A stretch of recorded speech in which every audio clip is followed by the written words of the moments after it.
aina halunnut kapellimestariksi. Et siis niinku, ihan siis pienintä aina, mutta siis niinku tosi pienestä. Et siitä lähtien kun mä rupesin soittaa selloa ja soittaa nuoriso-orkesterissa, mä kävin Orivedellä joka vuosi. Niinku varmaan 10, kun menin Orivedelle ekan kerran. Ne oli kaikki kesät siellä.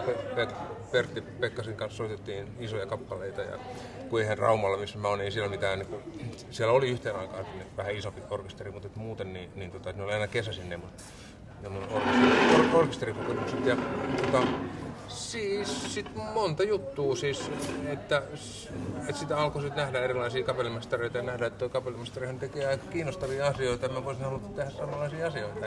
Niin. Varmaan siinä on kysymys siitä, musta tuntuu aika monen kapellimestarin, että siis se syy, miksi ne haluaa olla kapellimestareita on se, että ne haluaa päästä tekemiseen just sen ohjelmiston kanssa ja muotoilla just sitä ohjelmista, että päästä muovailemaan isoja kokonaisuuksia, isoja balansseja ja isoja koneistoja. Siinä on vähän semmoista megalomaanisuutta. Mä siis luulen, että hirveän harva haluaa kapellimestarissa, että voisi olla kuuluisa tai pääsisi matkustamaan tai saisi rahaa. Nämähän on kaikki sellaisia asioita, että niitä sitten tulee tai ei, mutta siis halutaan tehdä just tätä musaa. Niin, ja pääsee vaikuttamaan siihen, että millainen lopputulos on. Niin. Totta kai soittajalla tietenkin vaan osallistut siihen. Ja onhan siinä siis semmonenkin itsekäs puoli, että siis kapellimestarillahan on aina paras paikka. Niin kuin siis kuunnella musaa. Et siis se, mitä se kuulostaa siinä kapellimestarin paikalla ja se energia, minkä sä koet siinä kapellimestarin paikalla, niin sehän on ihan vertaansa vailla. Et siis et sä voi kokea missään muualla. Että on siinä semmonenkin puoli. Operahan oli yksi syy myöskin, miksi mä halusin kapellimestariksi. Ja sehän ei sitten ikinä ollut oikein meillä koulutuksessa kauheasti esillä. Et sitten joistakin sitten tuli operakapellimestareita, mutta heidän piti itse kun järjestää se juttu. Että semmoinen tavalla harmittaa, että sitä oli niin vähän silloin, mutta sitten mä oon tehnyt joka vuosi ehkä yhden operan tai vähintään kerran 2 vuodessa operaan, mutta mä luulen, että tulevaisuudessa niin mä haluan tehdä sitä paljon enemmän. Mutta se on sitten, mä sanoisin, että se on tossa sitten joskus 5, 6, 7 vuoden päästä sitten enemmän, että enkä mä tiedä haluanko ikinä minkään ooperatalon ylikapellimestarissa, mutta mä haluan tehdä enemmän operaa ja myöskin sillä tavalla, että harjoitellaan ensi-iltoja, eli että harjoitellaan tosiaan monta viikkoa ja että semmoista noihin pesin suoraan monttuun tekemään jotakin, niin semmoista mä en halua. Meillä oli kuitenkin näitä vierailijoitakin aika paljon, että ketä sulla on jäänyt mieleen niistä semmoista, jotka on ollut vaikuttamassa sun? No siis silloin kun mä olin itse kapubändissä, ennen kuin mä olin luokalla, niin silloinhan kävi tosi paljon niitä vierailijoita. Silloin kävi Michel Plasson ja Janos Fürst ja James Priest ja tällaisia niin kuin vakio Jan Krentz, tällaisia tyyppejä.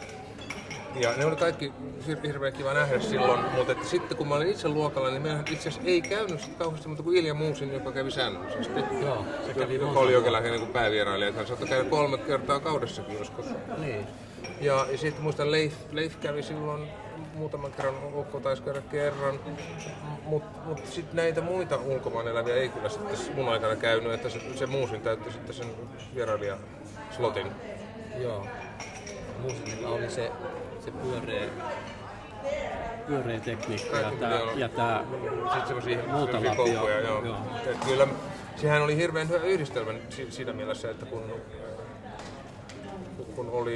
oli Jorma ja Muusin ja sitten myöhemmin Eri ja Muusin, että siinä kun Muusin on niin kauhean tarkka sen tekniikan kanssa ja Jorman kanssa sitten taas Jorma antoi kyllä teknisiä neuvoja, mutta ei hän pakottanut meitä tekemään asioita tietyllä tavalla, eikä Eri myöskään. Ja sitten tämä venäläinen koulu on taas niin kauhean tarkka siitä, että miten joku liike tehdään. Se oli tavallaan hyvä yhdistelmä, sellaista vallattomuutta ja sitten kurja. Kyllä. Ja silloinhan harjoiteltiin ihan hirveästi, että se oli 2 viikon periodi. Nykyään noi tekee paljon nopeammin ja niin ammattimaisemmin. Ja silloin oli aikaa nyt tehdä sitä juttua rauhassa. Mutta mullahan oli mähän on sitä ennen, mähän voitin sen pohjoismaisen kapellimestarikilpailun silloin, kun mä olin 2 vuotta luokalla. Joo, muistan kyllä. Ja mä rupesin tekemään töitä sit samanaikaisesti. Että aika usein mä tulin sitten perjantai-aamuna Kapuluokalle niin, että tulin suoraan lentokentältä. Mä olin ollut jo jossain niin kuin Ruotsissa tai Tanskassa, missä silloin käytiin. Ja tulin sieltä sitten veronvapaat pullot kolisten muovibussissa suoraan luokalle. Sulla on ihan hirveästi töitä, mä näen aina siellä. Teet tosi paljon. Miten sä ehdit hoitaa sen koiran? Siis koira on... meillä on yhteinen harrastuskoira. Meillä on